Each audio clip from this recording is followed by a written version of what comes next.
one of the struggles facing empire at this time, and particularly the U.S. empire, is the justification for the continual wars that it has to carry out in order to be an empire, to gain more control, spheres of influence, access to resources and markets, etc., across the world.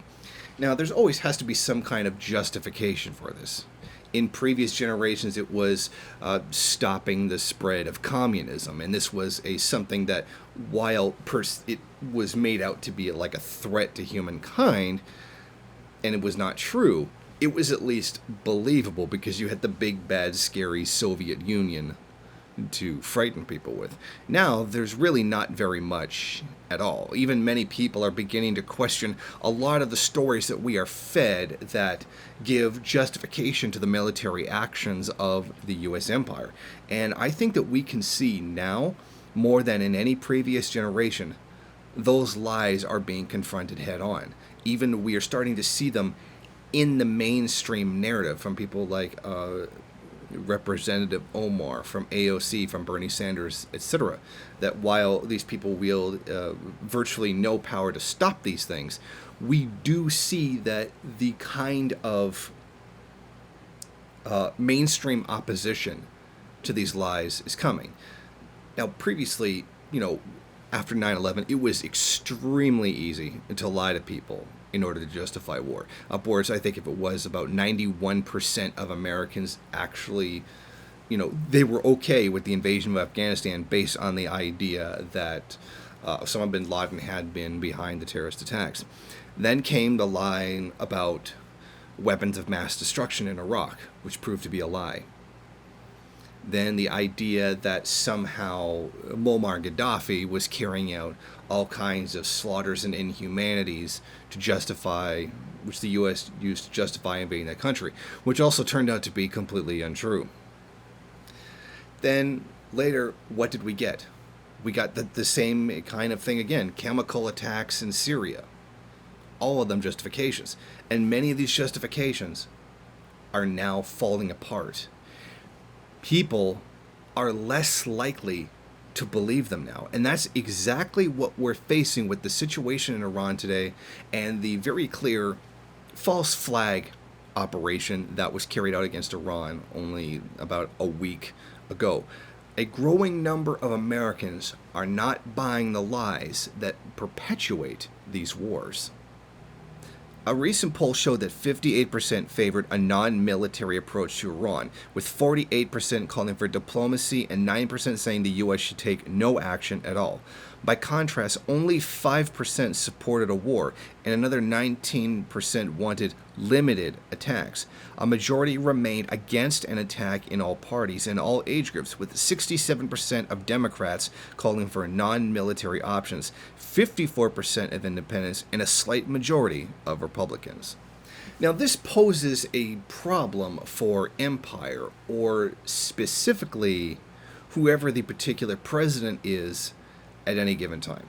Now, the empire needs the war, and the empire is going to do whatever it takes to get that war to happen. They're going to push the president into doing it, and usually presidents have always been very compliant in these wars.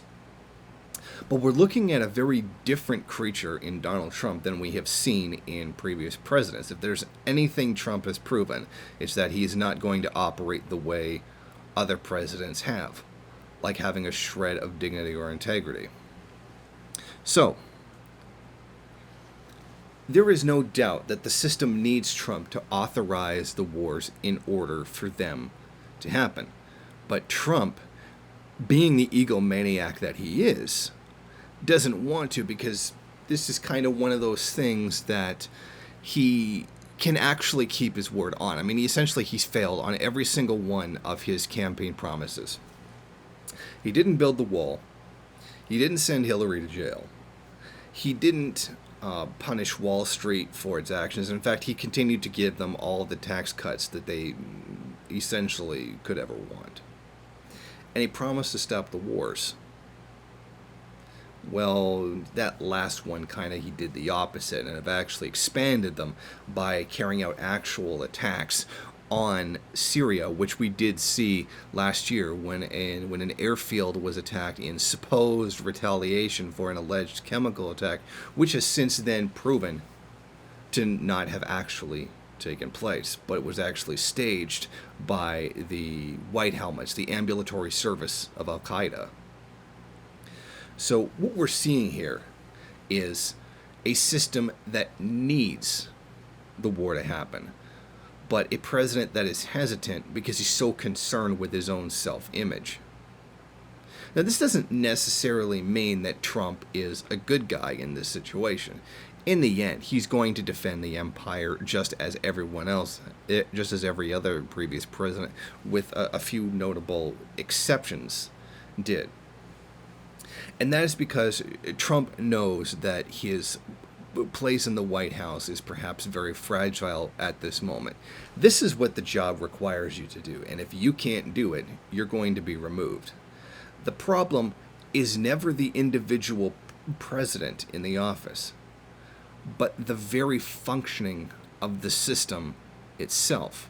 And that's what a lot of people fail to understand. This pushes that idea, well, if we just vote somebody else, things will change.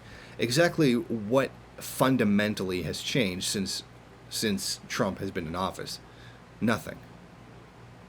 I mean, there's some very cosmetic things, unprofessional behavior, etc., is simply trashing agreements. But did fundamentally anything change? Absolutely not. And that's what those who voted for Trump wanted. They wanted that fundamental change. And this is that trap people fall into. If we just vote something different, then things are going to be different. But that's not how it works. But what's significant here is that it's now becoming more difficult to get the American population to go along with the justifications for wars. Is this going to be proved to be an obstacle? I sincerely doubt it. The empire is going to do what the empire is going to do. The question is that even if Americans don't agree with the reasons for the wars, are they still going to stand by and let them happen? And I think in the end, yes, they are. They're going to continue to. They're not going to put up any significant resistance. They're going to protest. They're going to tactical vote to try to get these kinds of things opposed. But in the end, it's not going to accomplish anything. Because one of the things that the American people are really good at is getting kicked around and not actually doing anything about it. So I think that in the end, it's not really going to change anything, but it does speak to the social situation in the United States, that there is a growing distrust of the reasons that we are fed to justify the wars against these countries, all in the name of empire. Thank you for watching. If you like this program, then please head over to my Patreon page and set up a monthly donation. It's your donations that keep this program running. Also, if you would like, please rate, comment, subscribe, and share in various social media.